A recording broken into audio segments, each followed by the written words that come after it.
Welcome to Choice Classic Radio. Like us on Facebook, subscribe to us on YouTube, and help keep this show alive by donating at choiceclassicradio.com. For more of your favorite old-time radio shows, join us on our companion podcast, Choice Classic Radio Detectives, where we bring to you tales from the greatest detective shows the golden age of radio had to offer. And now, with 463 episodes made, broadcast on CBS Radio from 1942 to 1955, we bring to you The Whistler. Let every go signal remind you that you do go farther with Signal gasoline. The Signal Oil Program. The Signal Oil Company and your neighborhood signal dealer bring you another curious story by The Whistler. Tonight, Death Sees Double.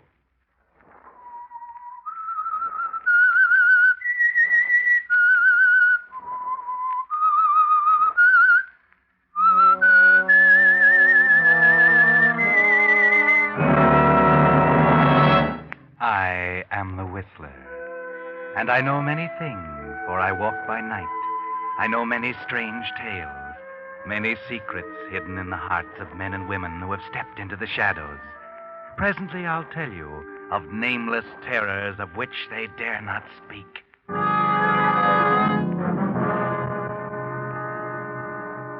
But first, Signal Oil Company is happy to devote this time to an announcement from the United States government on today's most important event, the opening of the 6th War Loan Drive. Many Americans, unfortunately, won't be hearing this announcement beside their home radios tonight. Some are crouching in rain-filled foxholes in the Philippines or Burma. Others are slogging through cold and mud in northern Italy, or in France, plagued by the new German stratosphere bomb. But they're not complaining. They're just asking for the weapons they need to get the fighting over and get them home again as soon as possible. That's where you come in. It's going to take more B-29s, lots more, at $600,000 each, and M4 tanks at $67,000 each. Yes, millions and millions more dollars. But you're not being asked to give your dollars. Just invest them in the world's safest investment, a United States war bond. Make it a $100 bond this time.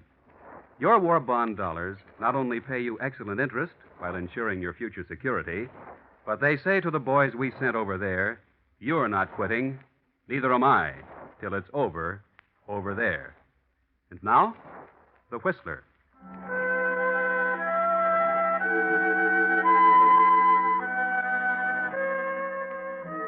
You've heard of identical twins, haven't you? Yes. You don't run across them very often, but once in a while you'll find two people who look so much alike that even their own parents can't tell them apart. And that can lead to all sorts of complications. There's one case I have in mind especially. The case of Mona and Martha Spencer, identical twin sisters. They were exactly alike. Their friends couldn't tell them apart. Their mother and father, before they died, had trouble distinguishing between them.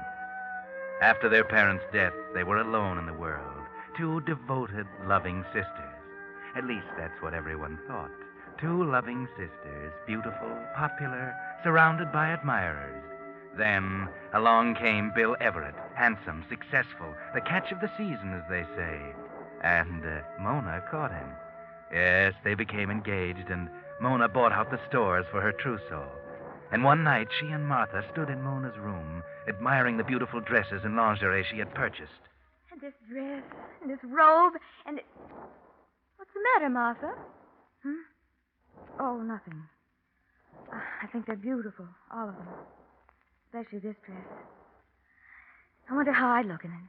Well, you'd look lovely, dear, the same as I will. Why don't you try it on? You mean it? Well, of course. It'll be like looking in a mirror as myself. Go ahead. I'd like to see how it will look on me. Well, if you're sure you don't mind.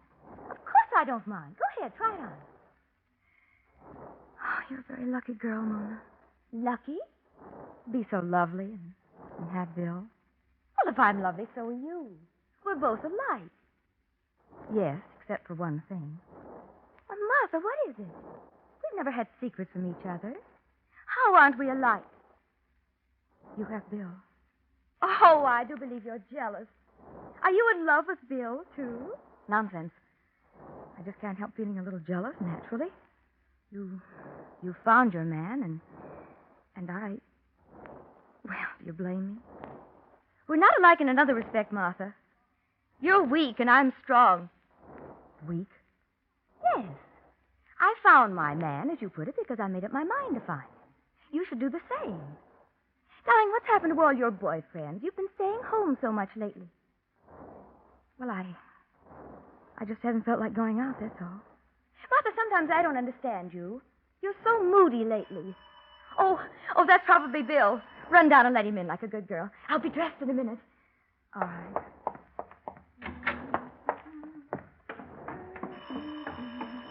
I'm coming. Hello, Bill. Hello, Mona. Oh, wearing your new dress, huh? Oh, yes, but Well, it's beautiful. Well, get your coat. We're late. Oh, but Bill, Oh, I'm sorry. I forgot. Oh, really? Well, that's hardly the way to kiss a sister. Huh? Oh. I've been trying to tell you, Bill. I'm Martha.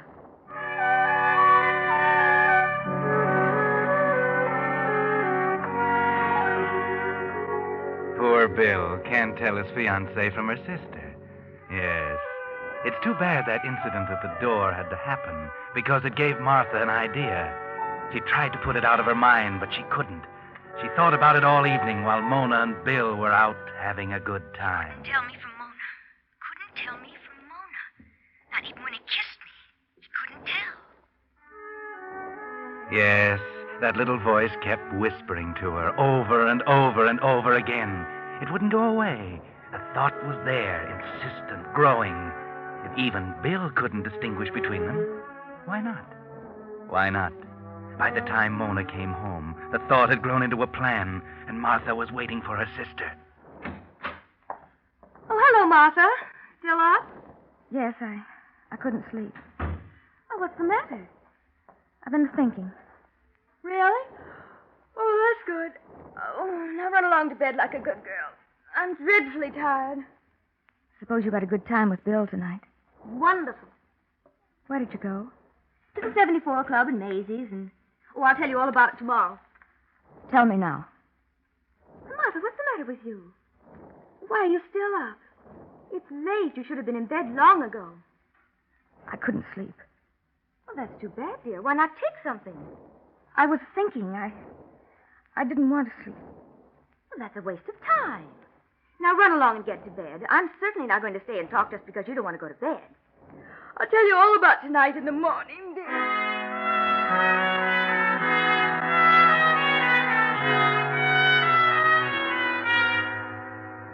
Mona goes on about the absorbing business of getting ready for bed, but Martha stays in her room, sitting, watching her, and through her mind go the details of the plan, carefully, minutely. She watches her sister's beauty preparations with a stoic look on her face, but with hatred burning and growing inside her. Then Mona is ready. She climbs into bed and prepares to turn out the light. Run along, Martha. I'm going to bed. I want to talk. I told you we'd talk in the morning. No, we won't. What? There isn't going to be any tomorrow for you, Mona. What do you mean? What are you trying to do, scare me? I remember when we were little girls, you used to try to scare me. We're not children anymore, Martha. No, we're not, are we? But one thing is still the same. You always get the best of everything. That's the same. I've hated you for years, never really known it until now. Hated having a sister who always got the best of everything. And then Bill came along. So I was right. You are in love with Bill. Yes, Mona, I'm in love with Bill. You were right about another thing. I'm jealous of you. You're just lucky. You always have been lucky. You met him first, so he fell in love with you. Why couldn't it have been me? If I'd met him first, he would have fallen in love with me. Yes, you're laughing at me now, but you won't laugh much longer. You were right about several things, Mona, but you were terribly wrong about one thing. You said, I'm weak and you're strong. Well, you were wrong, Mona. I'm not weak. I'm strong. I'm stronger than you. I'm strong enough to kill you. You're a fool. You wouldn't gain anything by killing me. Wouldn't I? Now stop this nonsense and go to bed. We'll talk about it in the morning when you're more calm. You don't believe me, do you, Mona? You don't believe there isn't going to be any morning for you. But it's true, Mona. You're going to die tonight. I'm going to kill you. Martha! Where did you get that gun? That gun? Why don't you remember, Mona? This was Father's gun. Put that down! You can't order me around any longer. I thought it all up. Get away from me! Martha! Clumsy, aren't you, Mona? You can't run away from me. Martha! No! No! I'm following you, Mona. You won't go far. Just to the top of the stairs. Then you'll be down on your knees, begging me not to kill you. But it won't do you any good. Martha, in heaven's name! You see, it's you who's weak, not me. I'm strong. Martha! Martha, no! You're making a mistake. It won't do you any good. Martha, wait, please. Listen to me. You see, Mona, I told you you'd be begging on your knees. You must listen. No, you listen. You don't think I'll gain anything by killing you. You think I'll be caught and convicted and die. Well, you're wrong again, Mona. I won't be caught and I won't die. No one will even know you're dead, Mona, because after I kill you, I'm going to become you. They'll think I died. They'll think I committed suicide. Martha, please! Perfect, Mona. Perfect in every respect. Isn't it lucky we're twins? How fortunate we look exactly alike. How fortunate we sound exactly alike. You are me now, Mona. And you're going to kill yourself. No! Martha, don't! No! Martha, no! No! Hold still, Mona. Struggle. Won't do you any good. I'm strong, Mona. I'm strong enough to put this gun to your head. It must look like suicide, Mona. The gun. Close. Powder burns on your face. Hold still, Mona, while I pull the trigger. Ha ha.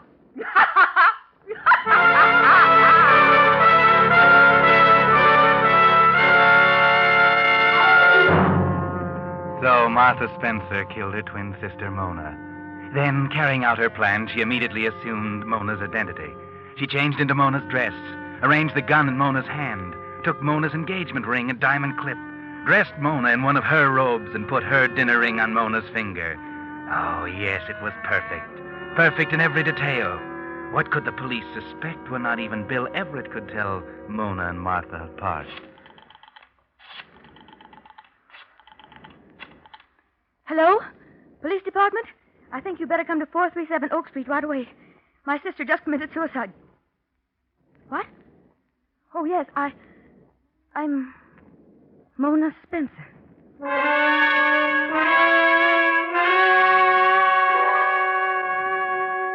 Yes, it's done now. Now there's no turning back, Martha. So don't get nervous. Keep calm and face the police just as if it really had been suicide. Nothing is going to go wrong, nothing. Not if you keep your head. Your plan is perfect. When the police arrive, you do keep your head. They ask only a few simple questions. And Bill, who arrives soon after, is with you to keep you steady. So you carry it off rather well. I'm sorry to subject you to these questions, Miss Spencer. I know how you must feel. Poor Martha. She threatened to kill herself, but I didn't think she'd do it. Had she been depressed recently? Oh, yes, very depressed. She seemed to be losing control of herself. She was never quite the same after our parents died. Do you suppose your forthcoming marriage had anything to do with it? Well, I'm afraid it did. You see, Martha and I were always very close to each other. She had no boyfriends. I couldn't understand it. She was very attractive. Yes, just as you are. Yes. But for some reason, no one ever became seriously interested in her. And then when Bill and I... Yes, I understand. By the way, Mr. Everett, did Martha Spencer say anything to you that might lead you to believe she contemplated suicide? Well, No, I can't say she did. It's all right, dear. You needn't spare me. I'm sure you must have noticed how strangely she'd been acting lately. Well, come to think of it, she didn't quite seem to be herself. I see. Well, I don't think we need to trouble you any further, Miss Spencer. These were just routine questions. The coroner's verdict was suicide. I'm satisfied. Then if you'll excuse me. Of course. I'll be running along. Oh, don't bother to show me out. I can find my way. Thank you. Goodbye, Inspector. Goodbye. Goodbye, and good luck. Well, Mona, I think I better be running along, too. I'll call you in the morning, huh? Oh, must you go, Bill? I don't want to be alone for a while. Well, yes, I know, but... Well, see here, Mona, I thought perhaps in view of what's happened, you might want to postpone our marriage for a Oh, while. nonsense, Bill. I feel badly about poor Martha, of course. But we can't help her now. We may as well forget it and enjoy our own happiness. As you wish. Bill, Yeah? you haven't kissed me since Martha died. Oh, sorry.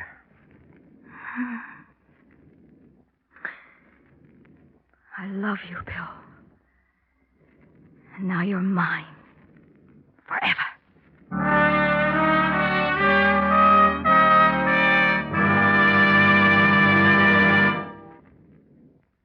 You are listening to The Whistler, brought to you by your friend, the Signal Oil Company, marketers of famous Signal gasoline, your best buy today. Remember to let every go signal remind you that you do go farther with Signal gasoline.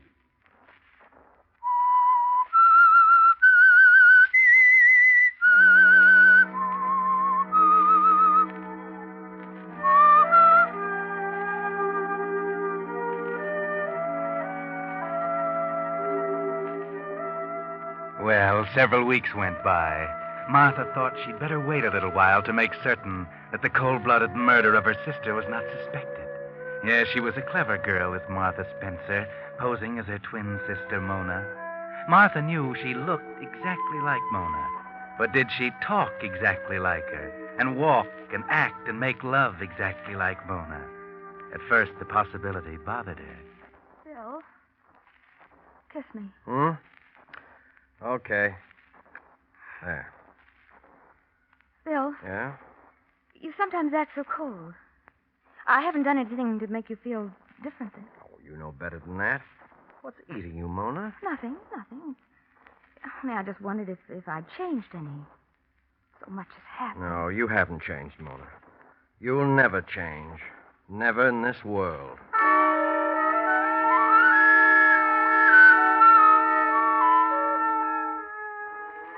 Yes, everything was going all right. Bill didn't suspect a thing, neither did the police. And after a few weeks, Martha felt secure. Bill didn't act as she had expected him to act. There was a sort of a chilly detachment in his attitude toward her, but perhaps that was only because he was shy or reticent to show his feelings before they were married. So the thing to do was to hurry up the marriage. Bill, why should we wait? Why don't we go ahead and get married? Right away. Hmm? Okay, I suppose we might as well get it over with. That's a fine way to talk about our marriage. Okay, so we'll get married. We'll drive out to Raleigh tomorrow and get the license. Raleigh? Yes. Why drive way out to a little town like that to get it? Well, you know why as well as I do. Oh, yes, Of course, dear, anything you say.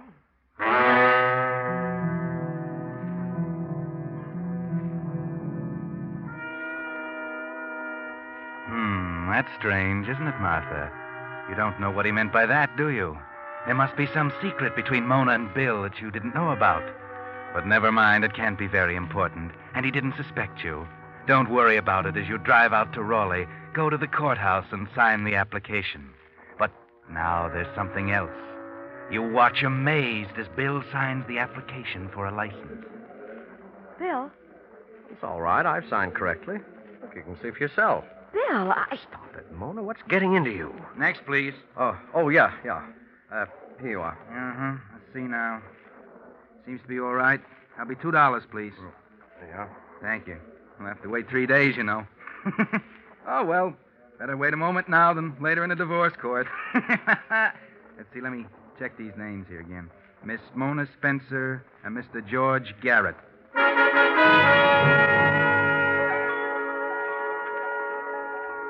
There was something wrong, something terribly wrong. Why did Bill sign the license, George Garrett? A cold chill clutched at Martha's heart, but she didn't say anything to him. On the way home, he suggested that they celebrate the occasion by going out that evening to a little roadhouse up in the mountains. She accepted, of course, and told him she'd be ready at 7. She left his car and went up the steps of her home. Yes, her home now, all hers. She opened the front door. And as she closed it, something on the stairs caught her attention. Oh! She looked at the top of the stairs. There was nothing there. She shrugged her shoulders and walked up. Just her imagination. Or was it? She paused at the top and looked at the rug. This was where she had killed Mona. She could almost see her, hear her. Martha, no, you're making a mistake. It won't do you any good. Martha, wait, listen to me. Stop it, you fool! Yes, stop it, Martha. You're beginning to hear things. She went to her room, Mona's room. It was good to be alone, to enjoy Mona's trousseau. All those wonderful things. She slid open the closet door. Such beautiful dresses. Which one should she wear tonight? She tried to concentrate, sat down at the mirror, and there was her reflection. Mona's reflection. Oh, now isn't that a shame? Breaking that beautiful mirror and that fine bottle of perfume. She got up and paced the floor. She simply couldn't get it out of her mind. Why?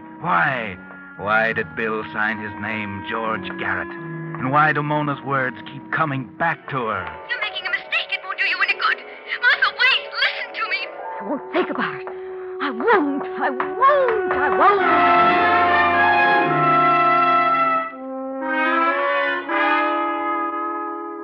That's right, Martha. Don't think about it. Get dressed. Make yourself beautiful as Mona was. You should be happy tonight, Martha. In just 3 days, you'll be married to Bill. That's what you wanted, wasn't it? Well, then, be happy. Enjoy yourself tonight with Bill. Bill, Yeah? what's the matter? Matter? Nothing. Why? You've been so quiet. You've hardly spoken a word since we started. Oh, I'm sorry. Beautiful night, isn't it? That's no good, Bill. Something's wrong. What is it? Now, look, Mona, I don't remember that part of the bargain was catering to your whims. Bargain? Oh, never mind. Bill, there's something I don't understand. Yeah, what? About the name you signed on the marriage license. It's okay, I told you once. I signed my right name. You're right, You name. saw it yourself. For heaven's sakes, Mona, will you cut it out? Oh, yes, of course, Bill. I'm sorry. Sorry. That's a hot one. Bill, Yeah? you don't love me, do you? Oh, why go into that? Because I want to know. Okay. I love you. Do you have to keep hammering at me? Sorry, Bill. Please don't shout at me. Bill, Well, what is it now? where are we going? I told you once, to a little roadhouse. Well, I don't seem to recognize this road. Where are we? Well, we're up in the mountains. We'll be at the top soon. Bill, You have to talk, Mona. Aren't you satisfied? You've had your own way. What more do you want? I want to know why you don't love me. I do love you. I'm crazy about you. Now leave me alone, will you? I'm not a fool, Bill. I want the truth. Oh, you do? Well, just be patient, Mona. We're almost there. Almost where? At the top. Yeah. Just around this curve.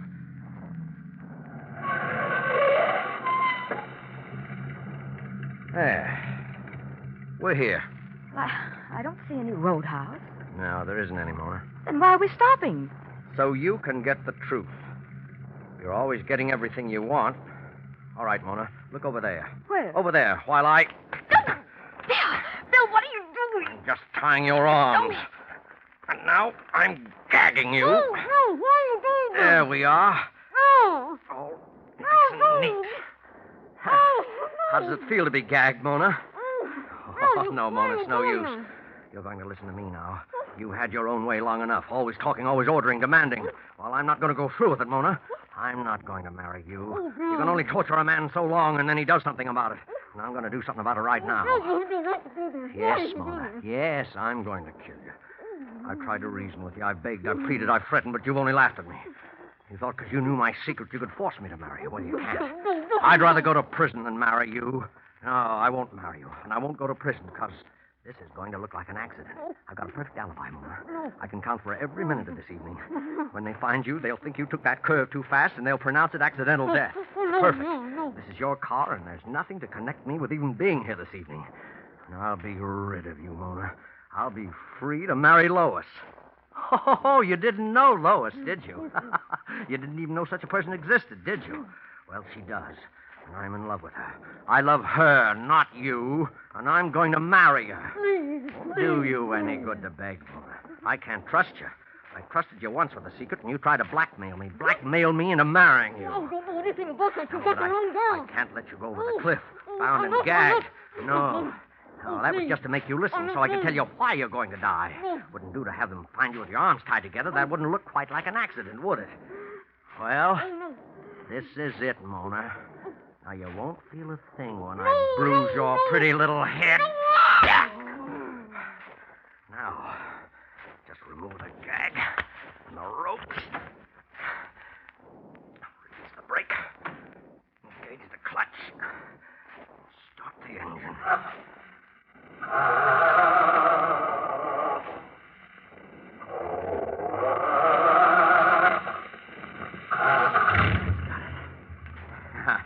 Goodbye, Mona. Pleasant dreams.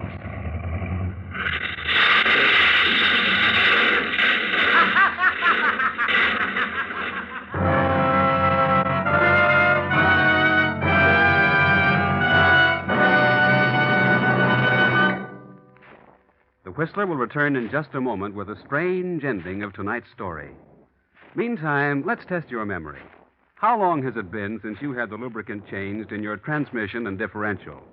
That's an important question, because the tremendous pressure under which the gears in most modern cars operate gradually pulverizes tiny metal particles and turns even the best lubricant into a grinding, harmful abrasive.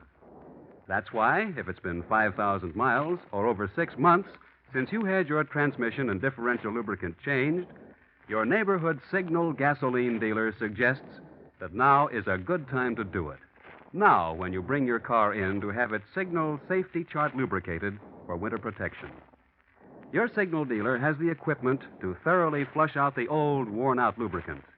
And his Signal safety chart shows the exact type of scientific high-pressure gear lubricant prescribed by the maker of your car. It's just another part of your neighborhood Signal gasoline dealer's complete, conscientious service to help your car go farther. And now, back to the Whistler.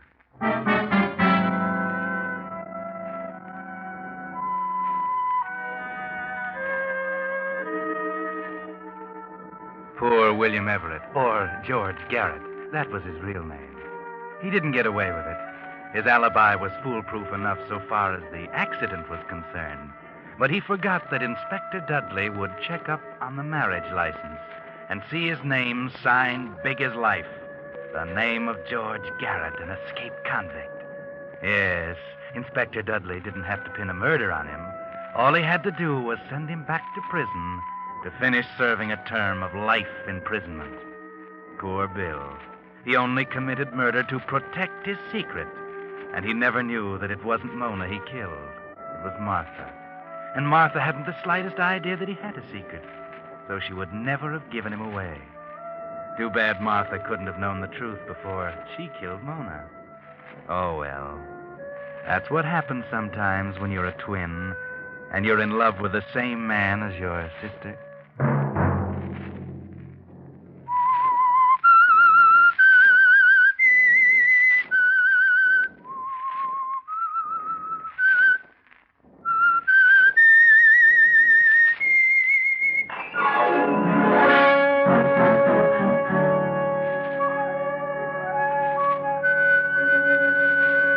Next Monday at 9 o'clock, the Signal Oil program will bring you another strange tale by the Whistler.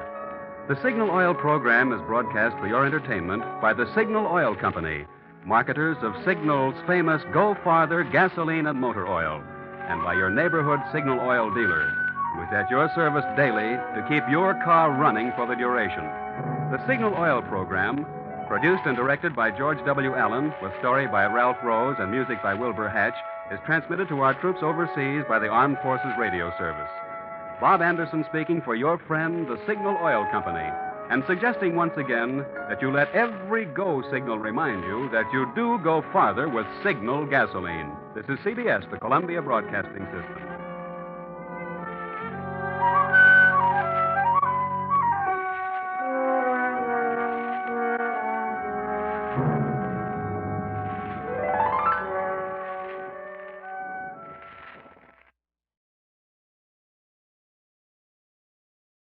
That concludes today's episode.